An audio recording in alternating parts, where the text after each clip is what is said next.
I remember when I was moving here to Canada and we're like drafting a financial plan and just looking at our finances, like, can we actually afford this for the 4 or 5 years that I'm going to be in tertiary education for here?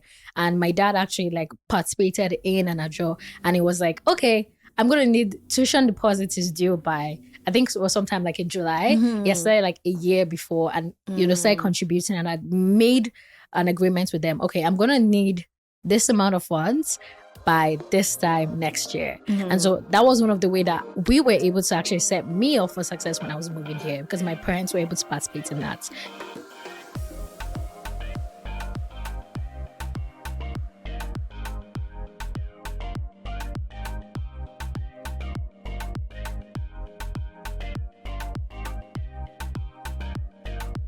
Welcome to the Community Financial Wellness Podcast, the podcast series by Wellville aimed at empowering the financially underserved and underbanked Canadians. I'm your host, Justina Kanza, Program and Community Manager at Wellville. And today I am excited to have my guest here talk about rotational savings, which is a financial model that's very familiar in many communities, African, Asian, Hispanic communities, which is essentially a group of people come together, pool funds, and rotate who gets a payout based on competing priorities and agreed upon terms. And it's called, again, different things in different countries. I'm Zambian myself, and we call it chilimba in Zambia. I know the Jamaicans call it padna. I know the Kenyans call it chamba or harambe. And I know the Nigerians call it ajo or susu. And one of my guests, Precious, will be telling us more about that. And the Ethiopians call it ikub. I'm probably pronouncing it wrong, but one of my guests, Emmanuel, will tell us more about that. So join me as I chat with my guests more about this, and I'll give a little bit of an intro on both of them. So starting with Precious, who is a skilled professional within the financial services and accounting industry. And she started her journey by moving from Nigeria to Canada a few years ago, studied at Hamburg College, and graduated in June of 2021.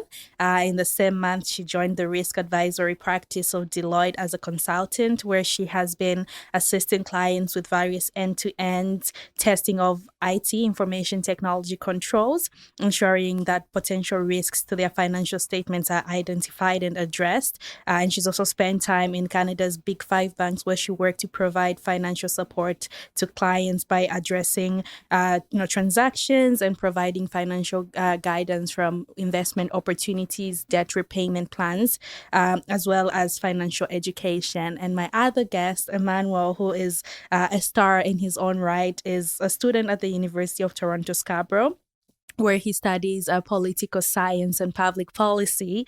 He was born and raised in Ethiopia and moved to Canada in about 2017. And he's worked with a few non-for-profits, one of which is how I met him, where he's a facilitator of the Imani project at University of Toronto Scarborough, which is a Black youth mentorship program, but also works with a people-to-people group, specifically their HORN program, where they help newcomers to Canada kind of integrate into the ecosystem in Canada, from financial to education and to the workforce. So welcome, Emmanuel and Precious. Thank you for being here with me today. Thank you for having me, Justina. Thank you for having us, Justina. Absolutely. So I know I have said a lot of read through your bios, but I want to hear from you guys. Who are you? What interests you about, the work that we're doing here at Wellville through financial empowerment? But most importantly, what is your history with the susus, as you call it in Nigeria, or ACAPs? What's your experience been with that? Yeah, Emmanuel can go. Okay. So to give you a little background on who I am and just a little bit of everything. As you know, as Justina, as you said it, I moved here in 2017. I was my first time coming to Canada, completely different world, so it's adjusting here. But again, as exposed to different worlds and different lifestyles and cultures, so it wasn't as hard to assimilate myself into the Canadian ecosystem. So I feel like I came with a leg up. So I try to give back within my community. As you said, my work with people to people through the HORN program, which is a mentorship program for people who are in their key transition periods in their lives. So I know how, this can go back in the community, helping them understand this world and navigating the world that is not so easy to assimilate to, coming from, different environments, different barriers and stuff like that. So I love the concept of how Wovios, try to mitigate and stop certain barriers that they could face. Less barriers means easier transition into the ecosystem, being able to do better for yourself faster. So yeah. I really like that. Less barriers means easier access, you said, right? Yeah. I really like that. How about you, Precious? So for me, just as you also mentioned, I moved here back in 2016 for my undergraduate education, and I went straight into the accounting program.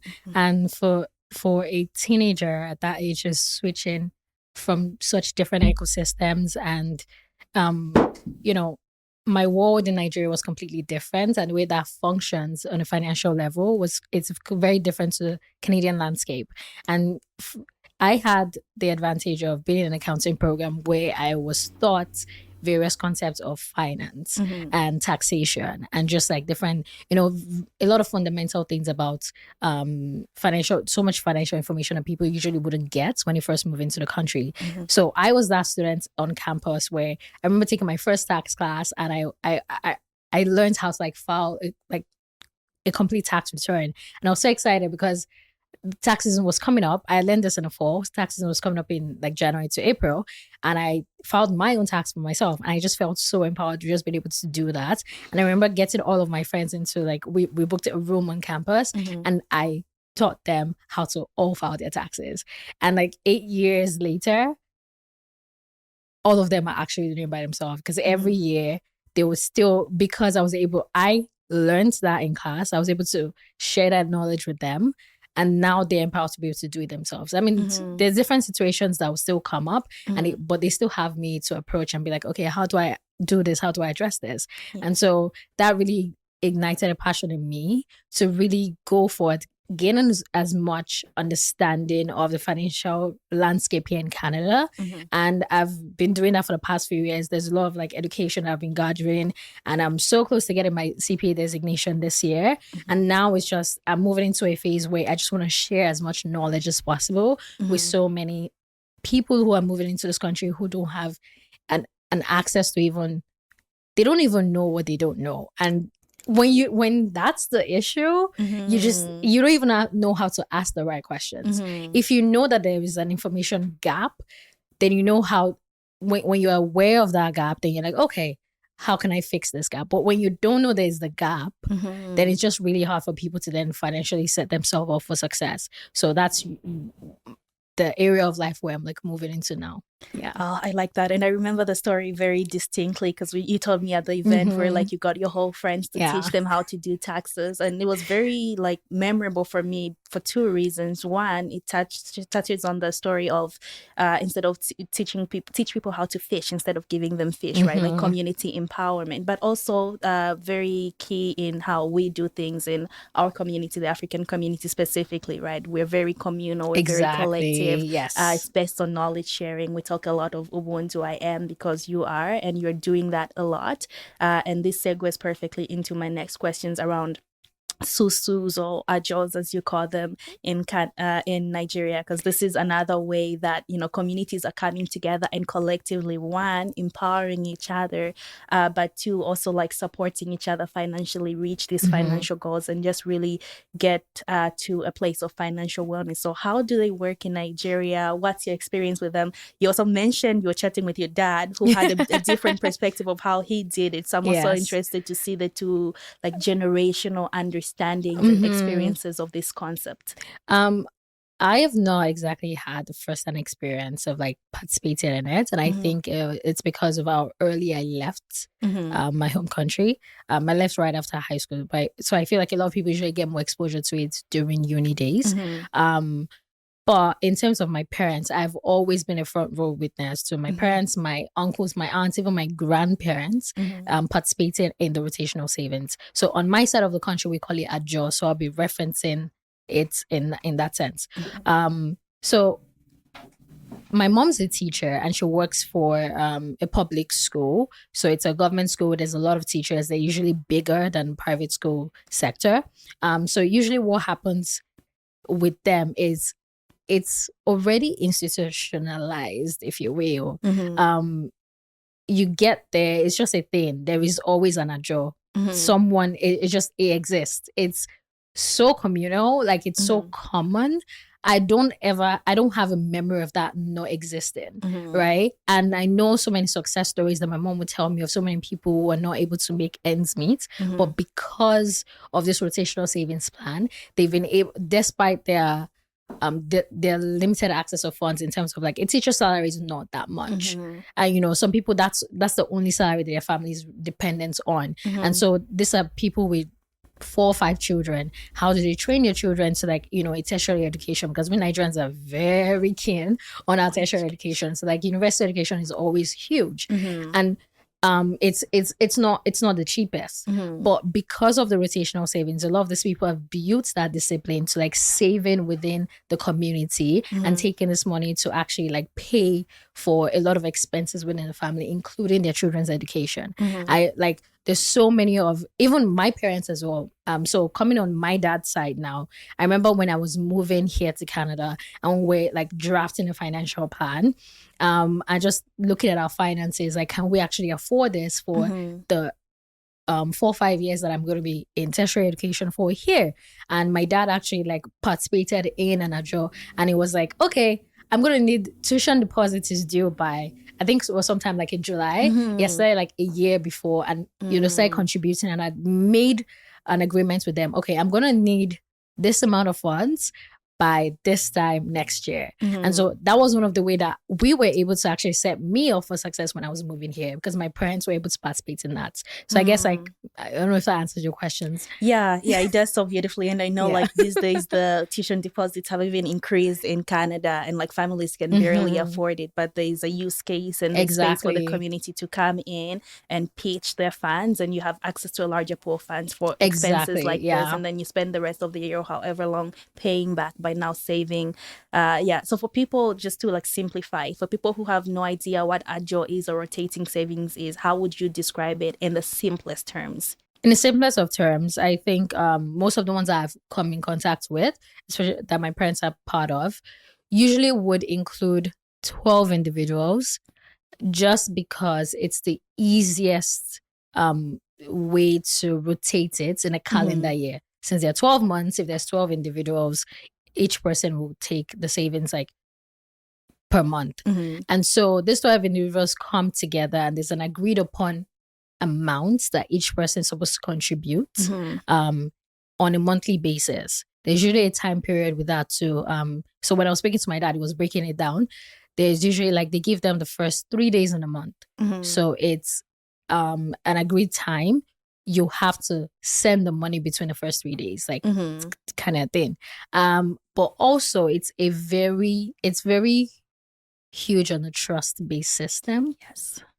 And I mean, I'm pretty sure we're going to talk about more of that later, but they could either agree that one person within, like, you know, the 12 individuals is the one who pulls all the funds together and then distributes it accordingly, depending on what rotation each person is on.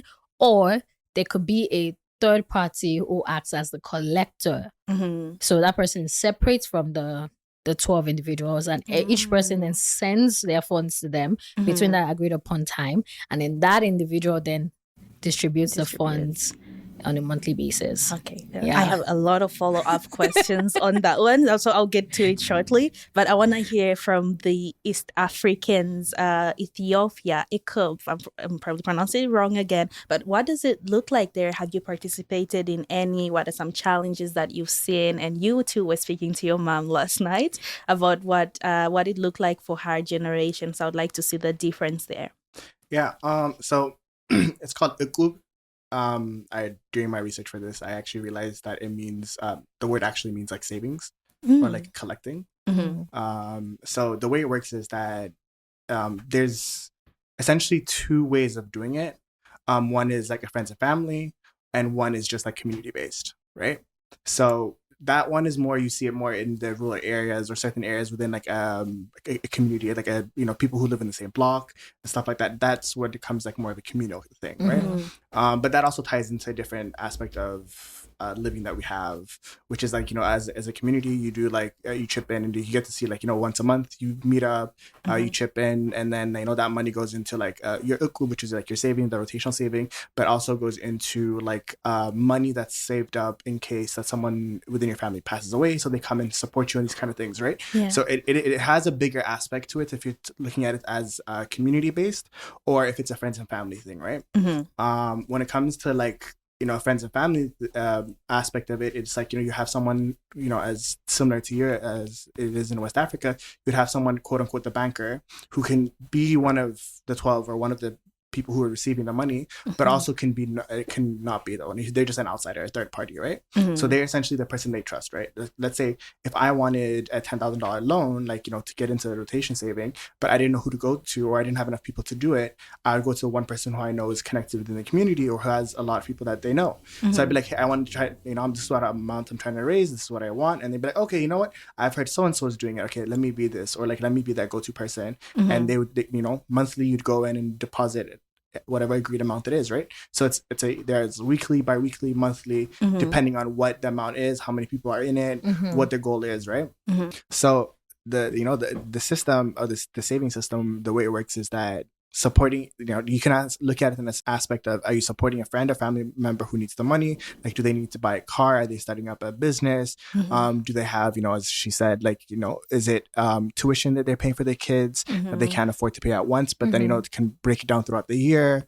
If it's about someone starting a business, or like, they want to get inventory, but then they don't want to go to a bank because they don't have collateral, or, they're not as connected in the community to be able to easily access funds from the bank. So this would be their go-to place.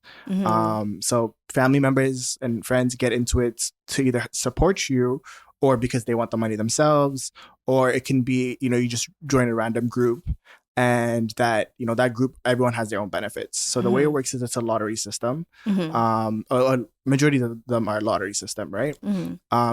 You can trade spots. Like, let's say if you're first, but you don't really need the money, and I'm like 10th and I need the money, I can negotiate with you to swap turns.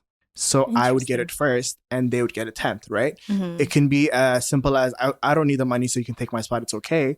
Or it can be like, okay, like I'll pay like a percentage of the money, and like essentially you're selling your spot. Right. I was reading a paper about it earlier. In Ethiopia, they use the lottery system. It's a blind lottery system. In Taiwan, they have a similar system. There, you actually bid for your position.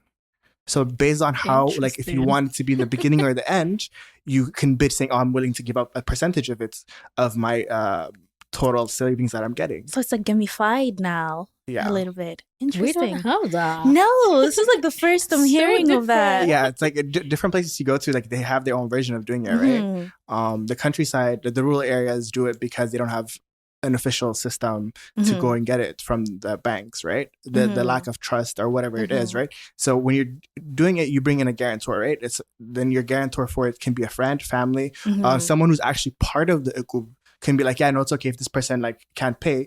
Like I'll be the guarantor and I'll pay for it. And again, like it can be like the banker is the one who trusts that person, right? If it's like a group of people you don't know, the banker would be that one person. Like, as long as they trust you and your guarantor, then you're good. Okay. So I have a question on that one, because this is like mind blowing. Like, I've heard of how it's done, like in Nigeria. I know how it's done in Zambia and Congo. Like, I have some context, but that is extremely interesting. So you're saying, in the example of the three of us are part of an ECOB, and we have person A as the banker who keeps our money. And then say Owen goes to the banker looking for a loan. So Owen can then borrow from our ECOB, but one of us can be their like co-signer or guarantor to say, if he doesn't pay, like, you can get my spot. Is that the case? In a way, yes, but I think let me clarify it better. So when essentially you can look at it like there's the banker, which is the third person, right? And then three of us are in the group, and essentially what Owen would be doing is, or like the other person would be doing is coming in as the fourth person, right? So they are joining the group, but then they don't have any collateral or anything to sign for it, right? So if I know the person, who's joining as the fourth, I can be like, I will co-sign. So if this person cannot pay their monthly fees, then I am liable for it. Ah, okay. So it can be that I'm paying extra or I'm giving up my pot when it's my turn. However way that works is something you negotiate with the banker and you can deal with it then. But for any sort of reason, if this person cannot pay, I then become liable both for their half and my half. And your half. Okay, so that means then that everyone who joins the ICOB needs to put up collateral in the case they can't pay? Is that? It depends on how it's based, right? If it's friends and family, maybe not. Maybe not. Yeah. But if you're doing this with a bunch of strangers and the only commonality you have is the banker, then you need something, right? Okay. So, because that's what you were saying, Precious, as well, that it's a trust-based system, right? So it's like, who do you trust? What if this person runs away with my money? This is a question that comes up a lot. Like, what if it's my turn to get paid out and person A and B just do not contribute, right?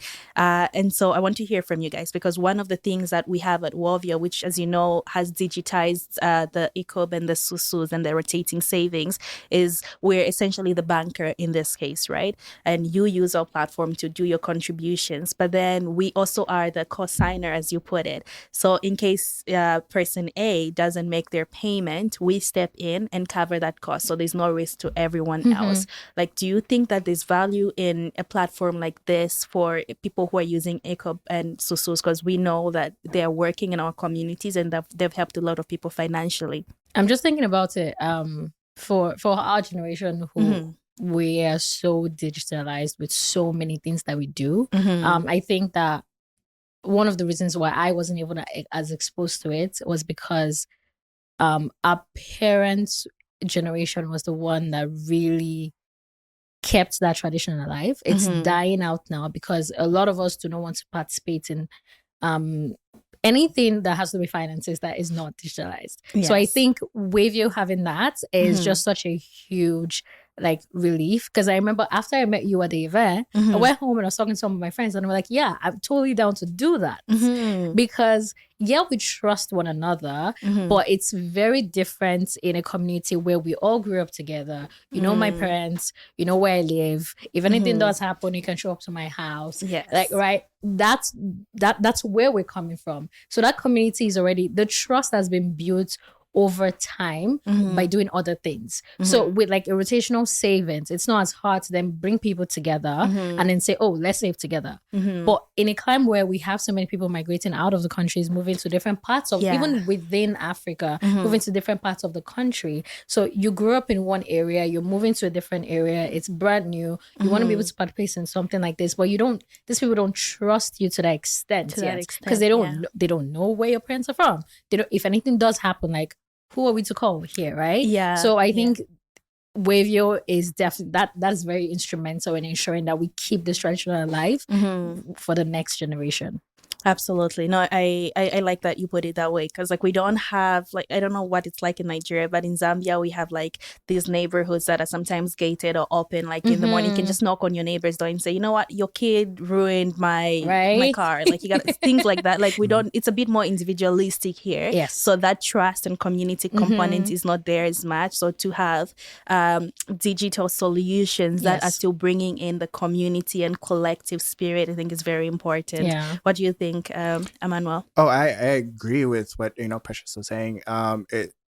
It takes away the formality of it in a sense that I don't have to convince people saying, oh, this is what your collateral is. There's someone else, that aspect of it, or the aspect of someone else being the banker or someone else being responsible for the big chunk of the liability takes it off, right? So when I'm going into my community, or I'm going to my friends, or, I'm going to the mentorship program, whatever it is, when you're creating with people who don't know each other, or who are just starting to become friends, or who are not as well, intertwined and don't know each other, Ovio being the person who's the cosigner, quote unquote, the cosigner or the banker, takes away the stress, right? As well as, I don't also have to worry about saying, oh, am I making sure that everyone has paid? No, because Ovio has taken that part. I'm not worried about saying, oh, is this person paying me cash? Is this person depositing it to me? Do I need to worry about going and giving it to the person whose turn it is, right? The app does that system, so it does take a lot away from it. It makes it smoother. It's easier to transition. It's also easier to add people into it, right? It can be a random group saying, hey, this is what it is. And it can be, 100 strangers who are part of it. Or it can be whatever it is. Because you have someone else who's the guarantor, or someone else who's the one that's, doing the trusting, it takes it off your plate that you don't have to worry about. Absolutely. Yeah. And you also mentioned that communities in Ethiopia use it to start businesses and even save for emergencies. I think that's very important. And we're trying to bring that spirit into the Canadian land space, because a lot of what is familiar to us we leave behind when we're migrating here. And if there's certain things that we can hold on to, especially if they work back home, but also if they foster the Ubuntu, as I call it, and the community spirit, that we want to do that. One of the communities that uses WOVIO's platform is called WO Women's Network, and they actually use it to start businesses. So similar to how you said, they put the money together and then they decide, based on your payout date, who needs the capital more pressingly. And then another community uses it to pay off debt. And Precious, you might be familiar with Dev Ramsey's snowball method, which is paying off the debt with the highest interest rate first, right? And so if the three of us had debts and say my debt had the highest interest, maybe I get paid out first so that I can cover my debt and not, accrue more interest on that. And I think that's very valuable. And just for the audience who may not really have an understanding of what is WOVIO, what does this platform work like? So WOVIO is essentially a community-centric financial solution, bringing in the concept of Ajose and susus and ECABs to the Canadian land space. And so how it works, similar to how they've described it, community members come together and they use our platform to actually transfer funds from their bank account to the platform wallet. And then what happens next is, depending on who's getting paid out, you rotate who gets paid out, whether it's monthly or weekly or bi-weekly or however frequently you decide. And then we go an extra step by being the banker, yes, but also the co-signer and guarantor. So it's always risk-free to the members of that group. So if it's my turn to get paid out and for whatever reason my group members do not make the contribution on time, WOVIO steps in and actually makes that payment so that I get my payout. And then we go a step further than that as well to ensure that if it's my turn to get paid out, but Emmanuel has an emergency, instead of going to a payday loan or trading spots with me at a fee, as some communities do it, or bidding for my spot, he can actually take a cash advance from the community pool, which is interest-free and risk-free as well, because if he defaults, WOVIO steps in to make that payment. But the goal here really is, how do we save underserved Canadians, underbanked Canadians from increasing their debt, from being in positions of financial stress by going to banks and payday loans to get these high interest loans, by providing a community pool of funds that they can access. So one of the things that you talked about was collateral as well. Some communities do require that you have collateral to be part of this, because it is a high risk, right? If you default and people's money is at stake, how do we accommodate for that? So in WOVIO's case, we don't take collateral because the trust basis is there already, and because WOVIO is taking on that risk. But in the Canadian land space, collateral is, yes, collateral, but it's also credit score, right? So what do you guys think are some of the concerns that would come up, especially when it comes in terms of building credit, and when it comes to bringing in the ECAB and the Ajose to the Canadian land space? How do you think this could potentially solve for credit building to help people with then collateral for other financial sources? As you said, I had this conversation with my mom earlier, and when I was explaining that to her, I was look at it as a secured loan. I was telling her, for me, in a sense, I look at it as a secured loan, right? That's true. And you'd essentially be paying it off month to month, which to me is a positive credit building, right? It's a positive impact on your credit.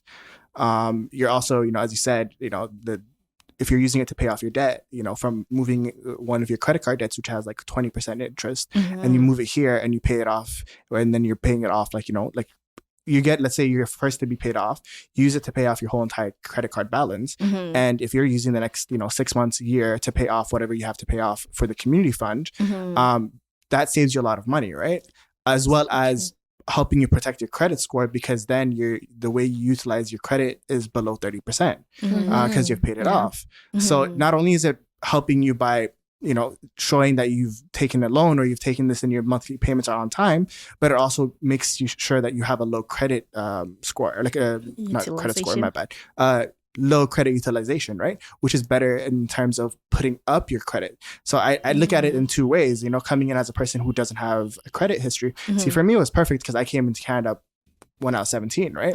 So I was below the age of 18. So I did not have to have a huge credit to build, right? As soon as I turned 18, I've already studied university, and, I'm in the process of, I got my first credit card, and I'm in school kind of thing. But a lot of people coming in their, in the older ages, like, if they're in the 30s, 40s, and 50s, if you're coming in trying to get a credit card as a newcomer, and, you haven't come with a lot of money from back home, or you can't immediately access all your funds because, looking at Ethiopia, it's not easy to transfer funds from back home here, right? Or the currency exchange rate, whatever it is. There's so many, a lot of things that come into it. So you come here and then you build a bit of your credit here, which is helping you in the long run to get better credit when you need to buy a house, when you need to get a bigger credit card, when you need loans for cars, whatever it is. So for me, like I see this as a stepping stone. You put it so beautifully as a secured loan. Like I never thought about it that way, but that makes absolute sense. And I'm thinking of the one time I went to Capital One to get a secured loan because I was building my credit score at the time. And they're like, oh, okay, like put down $2,000 as a secured loan. And then when you use, like, we'll charge you interest. Like, well, but it's my money. So it didn't make sense that was how it was done. But that makes so much sense, especially when we think of how it's being done with Wovia, so much so that every time you contribute to your ECA or Ajose, like every month, we're reporting to Equifax as positive payment. So it's helping you build your credit history and doing so with no interest rates whatsoever. Because one of my biggest frustrations is when you go to a bank to get a credit card or whatever it is, and they're like, you need a credit score. It's like, you need high credit score, credit history. It's like, I don't have that because you haven't given me the opportunity to build it. But this is an opportunity to do so without breaking your bank. Yeah, I'm thinking about it, like, I'm always let's prevent it before it happens, before, like, we're looking for solutions to problem. And I think Emmanuel has perfectly explained how to solve the issue when, like, someone has bad credit. But I'm even thinking again, we're thinking about brand new people to the country, whether they're coming in as teenagers as we did, or coming in as professionals who are older, or as a family with that limited access to funds. Some people are pushed to the wall where they then have to go to a payday loan. If we're able to prevent a situation like that from happening, then it would not just only help them develop their credits, but also not set them back so many years. Because in a situation where they go to a payday loan and the interest rate is just so high, but because they've also gone to a payday loan, that's also reported on your credit, and it stays on your credit for at least 6 years, right? So that would tank your credit already before you even get started.